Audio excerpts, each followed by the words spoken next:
Aloha. Your favorite friend with questionable character. Aloha, Mr. Han. Brought to you by our friends at From the 108. And, of course, Jack Daniels. So it's Saturday night, and I was doing a little digging on the White Sox 40-man roster, so I figured I'd come on and talk about it a little bit, because what else is there to do? So yesterday there were some additions made to the 40-man roster. There were three that were internal to the White Sox organization and one on a claim. So the three that were added from the White Sox organization was Tyler Johnson, Jake Berger, and Gavin Sheets. And Emilio Vargas was claimed from Arizona. I do not know a lot about Emilio Vargas, so I hesitate to say anything at this point in time about it. But as far as Tyler Johnson, Jake Berger, and Gavin Sheets, putting Tyler Johnson on the 40-man roster makes sense. You want to protect pitching. I think he might have been able to slide through, but I don't know if you really want to take that risk. So I understand why you protect him. Berger and Sheets make absolutely zero sense to me. Yes, I've heard that Berger's had looked great in Schaumburg and looks great now and is crushing the ball and everything else. Do you really think someone was going to take him with that injury history? I mean, really. The guy's blown out one Achilles twice and then the other Achilles one time as well. Do you really think people are going to take that risk for someone who's a little older now and has a very significant injury history? I think it was a mistake to put him on the 40-man roster. I hope he does well, but I think it was a mistake. And remember, it is possible to feel both ways about this. It is not a black or white situation here where it's one way or the other. You can like the person and still think it's a mistake to put him on the 40-man roster. So that's my take on it. I just think Berger and Sheets, I don't see anyone taking them. I mean, why? But it is what it is. They're on the 40-man roster now. Also, December 2nd is coming when there will be some non-tender decisions made. Frankly, I think that Nomar Mazara and Carlos Rodon will be non-tendered. Mazara had a very, very, very rough year last year, let's face it. I know they were doing something with his swing, and maybe he started to look a little better towards the end, but I don't know if that's worth keeping him on the roster for the prices that they're looking at. And Carlos Rodon, when he was drafted, I was ecstatic about it. I thought they finally had someone who could be a true ace for this staff, and it just didn't work out. A lot of injury history with him. I just think that I hate to say it this way, but I think his arm may be done. I really do.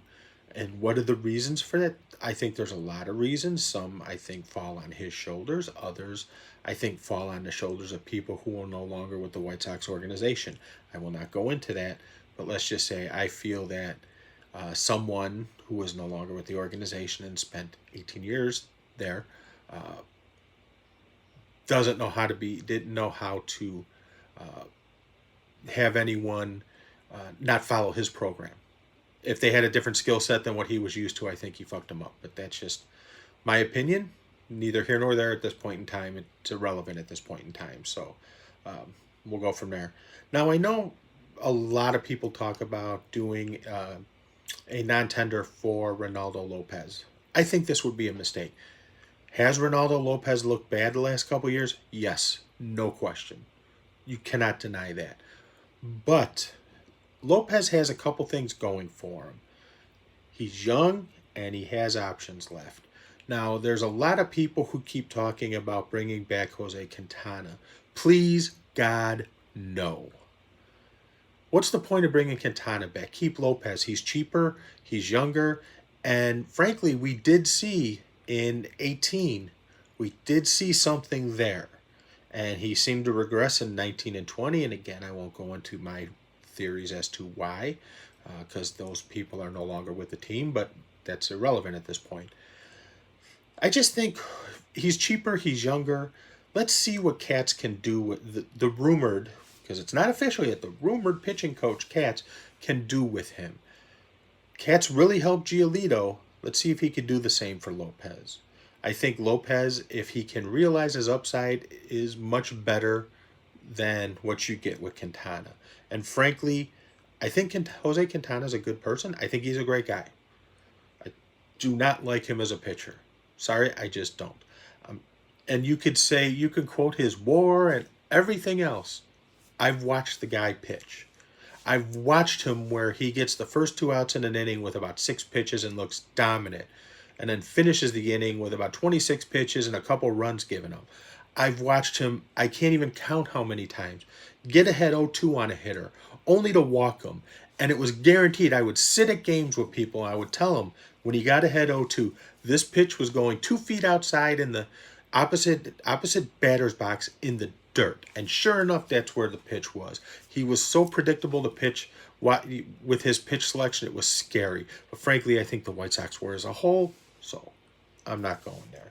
But I think, in all honesty, if you look at it, I would take Ronaldo Lopez with the options, the age, and the lower cost than Jose Quintana. My personal preference. If you like Quintana more than Lopez, hey, you're more than entitled to it. Good for you. That's just my personal preference. So take it for what it's worth.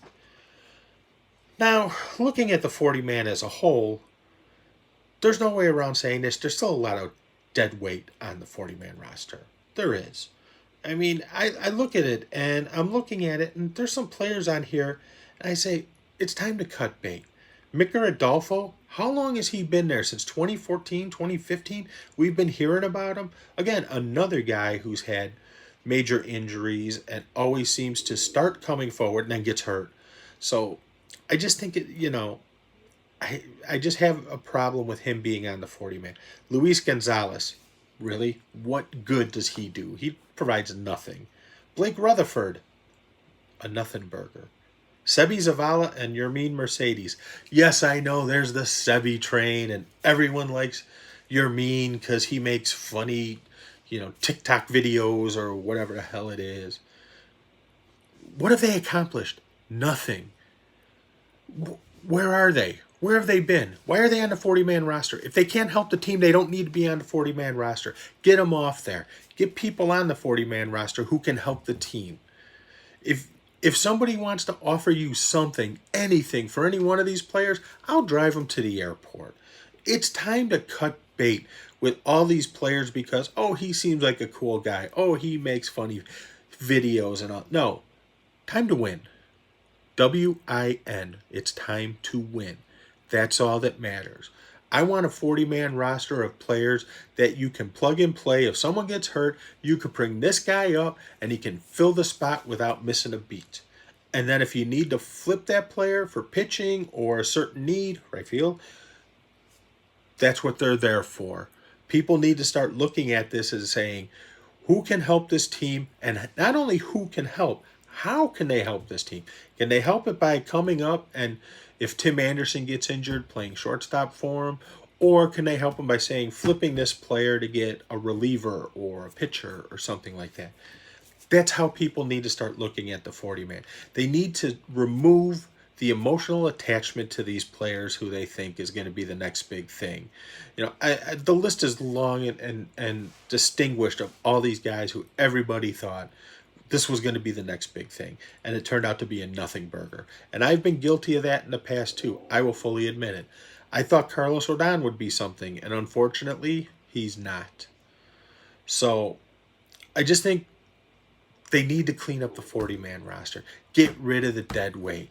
Have a 40-man roster where you feel good about plugging and playing player A, player B, and for player A if player A gets hurt or anything like that. Or flipping player B to fill an immediate need that you may have. That's how you have to look at the 40-man roster. Not this, I heard he's doing well. I hope he makes it. He seems like a nice guy.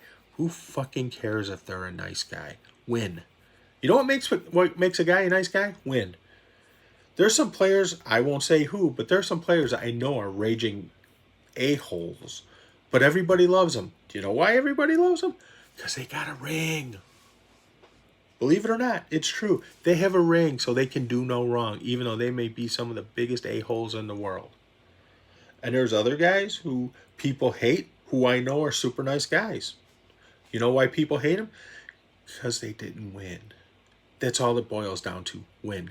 Win, win, win. To quote Al Davis, just win, baby. That's all that it matters. And people need to start looking at this team to win, not, oh, I think he's a cool guy or this or that. You know, do you think, let me just ask you, if you want to be in the big boy category of teams, do you think the Yankees care if someone is popular or not? No, they don't. They care only about one thing, winning. Do you think the Dodgers care if this prospect is a fan favorite? If they need to go get something, do you think they're going to get rid of him? Yes. You know why? Because it's all about winning. And the mindset needs to change.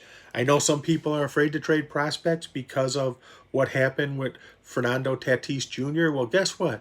How many of you can actually say you knew this is what Fernando Tatis Jr. was going to become? Yeah, you can't. You know why you can't? Because he didn't play with the White Sox when he was here, because he was hurt all the time. So people need to get into a different mindset. This is what prospects are for.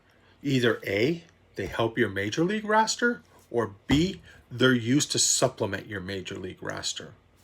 That's what they're there for. That's how you need to approach this. That's how teams need to approach it to win, instead of being also rans and worried about finishing in second place. So I've spoken my piece. Hope everyone is doing well. If I don't get on before Thursday, happy Thanksgiving, everyone. Talk to you later. Peace. Bang.